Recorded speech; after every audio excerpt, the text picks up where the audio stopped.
Searching education के YouTube channel में आप सभी का स्वागत है। जैसा कि आपको पता है, हम कवर कर रहे हैं हिस्ट्री क्लास 6 चैप्टर 1। अभी तक मैंने 3 पार्ट अपलोड कर दिए हैं इस यूट्यूब चैनल पे।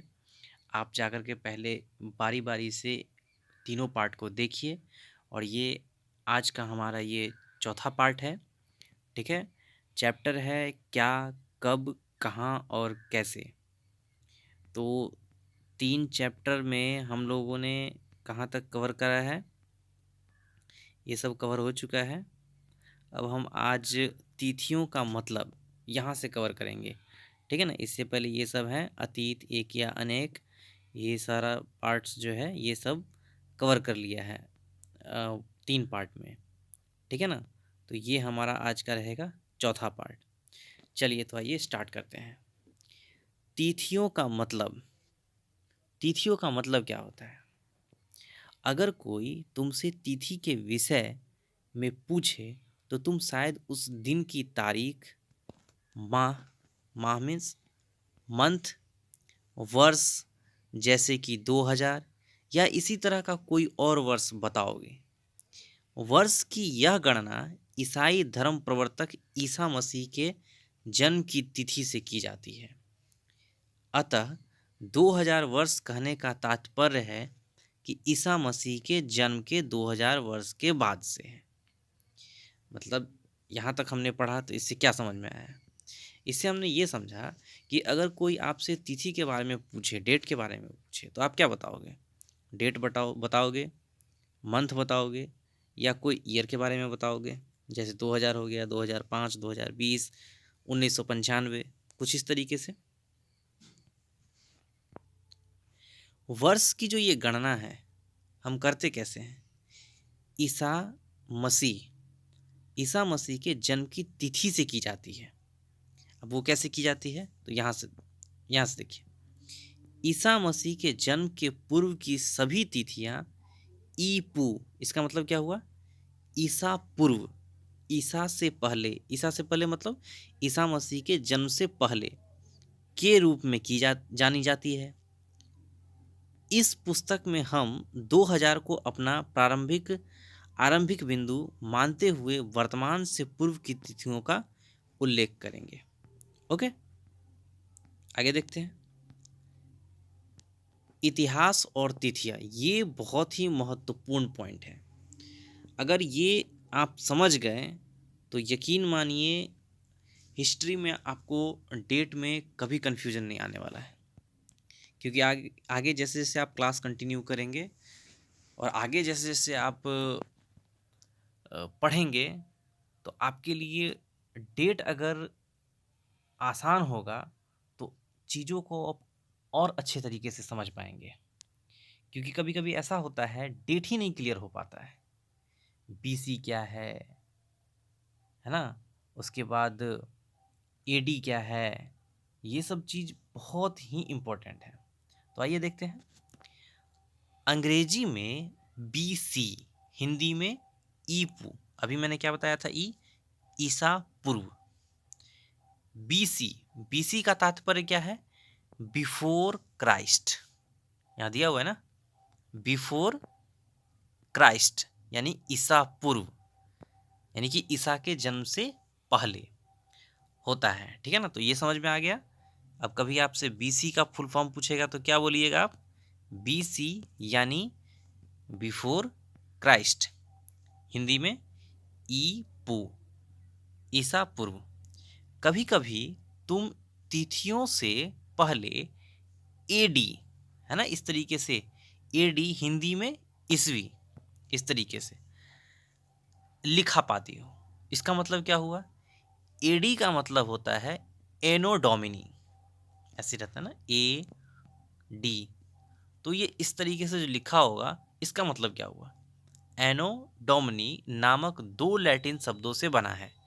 इसका तात्पर्य होता है ईसा मसीह के जन्म के वर्ष से। यानी कि मान लीजिए एक को अगर ईसा मसीह का जन्म हुआ तो एक के बाद 2, 3, 4, 5, यानी कि ईसा के जन्म के बाद ईसा पूर्व, ईसा मसीह के जन्म के पूर्व के बारे में बात किया जा रहा है, जन्म के पहले के बारे में बात किया जा रहा है। कभी कभी एडी की जगह आपको क्या मिलेगा, सी मिलेगा, सी ई।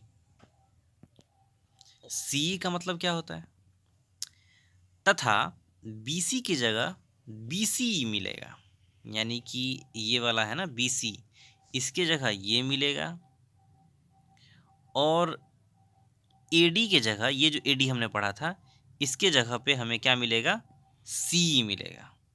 ऐसे समझिए, बीसी के जगह पे क्या मिलेगा हमें, बी सी ई मिलेगा, और एडी के जगह पे क्या मिलेगा हमें, सी ई मिलेगा। इसका मतलब क्या हुआ, तो आइए देखते हैं। सीई अक्षरों का प्रयोग कॉमन एरा तथा बीसीई का बिफोर कॉमन एरा, बात तो वही हो गया ना। मतलब क्या हुआ, अगर हम यहाँ पे बोल रहे थे ए डी का मतलब क्या हुआ, सीई, और बीसी का मतलब क्या हुआ, बी सी ई। एडी एनोडोमिन मतलब ईसा मसीह के जन्म के वर्ष के बाद, यानी कि common era. BC before Christ यानी कि ईसा पूर्व, ईसा मसीह के जन्म से पहले, बिफोर कॉमन एरा। समझ में आ रहा है, अगर यहाँ पे 2000 कंसीडर किया गया था डेट, तो 2000 के बाद का ये हो गया और पहले का ये हो गया। बात समझ में आ रहा है।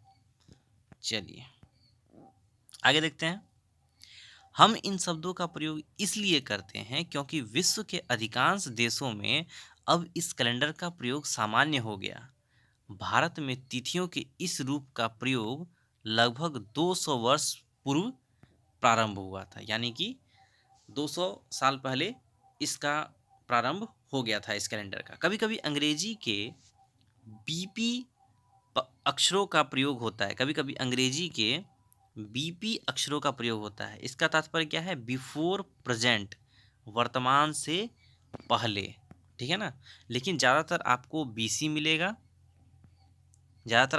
मिलेगा, और एडी मिलेगा। ये वेरी वेरी इंपॉर्टेंट है, इस दोनों को आपको हमेशा मतलब याद करके रखना होगा अच्छे तरीके से, ठीक है। आगे दिया हुआ है, पृष्ठ 3 पर 2 तिथियां हैं, उनका पता लगाओ, इनके लिए तुम किस अक्षर समूह का प्रयोग करोगी, ठीक है ना। तो पृष्ठ 3 पे जाकर के आप देखिए, ठीक है ना। यहाँ पे 3 होगा, जैसे हम देख लेते हैं किस डेट की बात की जा रही है ना। 2 डेट दिया हुआ है इसमें, जैसे देखो यहाँ पे आपको लिखा हुआ है 4700 वर्ष पूर्व, और यहाँ पे दिया हुआ है 2500 वर्ष पूर्व, ठीक है ना। तो इसका मतलब क्या होगा, यहाँ पर 4700 वर्ष पूर्व है और यहाँ पर 2500 वर्ष पूर्व है। इसके लिए आप क्या इस्तेमाल करोगे, क्या बीसी इस्तेमाल करोगे या एडी इस्तेमाल करोगे। अभी तक जो आपने पढ़ा, जो मैंने समझाया, आप उसको कमेंट सेक्शन में टाइप करके हमें बताइए, ओके। फिर नेक्स्ट वीडियो में मैं इसका आंसर बताऊंगा। चलिए आगे देखते हैं। नेक्स्ट क्या था हमारा, इतिहास और तिथियां, ये हो गया। अब आगे क्या है, अन्यत्र। जैसा कि हमने पहले पढ़ा, अभिलेख कठोर सतहों पर उत्कीर्ण करवाए जाते थे। अभिलेख मीन्स पत्थरों पे जो लिखवाया जाता था। कठोर सतह मीन्स क्या, पत्थर। इनमें से कई अभिलेख कई सौ वर्ष पूर्व लिखे गए थे। सभी अभिलेखों में लिपियों और भाषाओं का प्रयोग हुआ है। आपको पता है ना, जो हमारी लिपि, हिंदी में अगर पूछा जाए जो लिपि कौन सी है, तो लिपि है देवनागरी। और भाषाओं का प्रयोग हुआ है, जैसे अंग्रेजी भाषा है, हिंदी भाषा है। समय के साथ साथ अभिलेखों में प्रयुक्त भाषाओं तथा लिपियों में बहुत बदलाव आ चुका है। विद्वान यह कैसे जान पाते हैं कि क्या लिखा था। इसका पता अज्ञात लिपि का अर्थ निकालने की एक प्रक्रिया द्वारा लगाया जा सकता है। वो क्या है भाई? इस प्रकार से अज्ञात लिपि को जानने की एक प्रसिद्ध कहानी उत्तरी अफ्रीकी देश मिस्र से मिलती है। लगभग 5000 वर्ष पूर्व यहाँ राजा रानी रहते थे। ठीक है, जैसा कि आप देख रहे हैं इस तरीके से मिस्र के उत्तरी तट पर रोसेट्टा नाम का एक कस्बा है। यहाँ से एक ऐसा उत्कीर्णित पत्थर मिला है जिस पर एक ही लेख 3 भिन्न-भिन्न भाषाओं तथा लिपियों, यूनानी तथा मिस्र लिपि के 2 प्रकारों में है। कुछ विद्वान यूनानी भाषा पढ़ सकते थे। उन्होंने बताया कि यहाँ राजाओं तथा रानियों के नाम एक छोटे से फ्रेम में दिखाए गए हैं, जिसे कारतूस कहा जाता है। क्या कहा जाता है? कारतूस। इसके बाद विद्वानों ने यूनानी तथा मिस्री संकेतों को अगल-बगल रखते हुए मिस्री अक्षरों की समानार्थक ध्वनियों की पहचान की। जैसा कि तुम देख सकते हो, यहाँ एल अक्षर के लिए शेर तथा ए अक्षर के लिए चिड़िया के चित्र बने हैं। जैसा कि देखते हैं इसमें, यहाँ देख पा रहे हैं आप, एल अक्षर के लिए यहाँ शेर बनाया गया है और ए के लिए एक बर्ड बनाया गया है। उसी तरीके से ये है, उसी तरीके से ये है टी, उसी तरीके से ये कट्टा वगैरह कुछ है, इस तरीके से आई दे रखा है, यहाँ पर मैं ये ओ दे रखा है, यहाँ पर मैं टी दे रखा है। कुछ इस तरीके से सिंबल है और उसका लेटर है। ओके, है ना?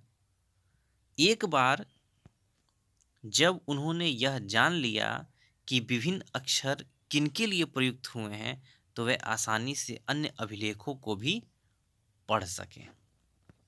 ओके, तो ये हमारा चैप्टर अब एंड हो चुका है और आगे अब क्वेश्चन आंसर है। कल्पना करने के लिए बोला गया है तुम्हें एक पुरातत्वविद जो रिसर्च वगैरह करते हैं, ठीक है ना, इतिहास के बारे में और खोज करते हैं, तो उनका एक आपको इंटरव्यू लेना है, साक्षात्कार लेना है।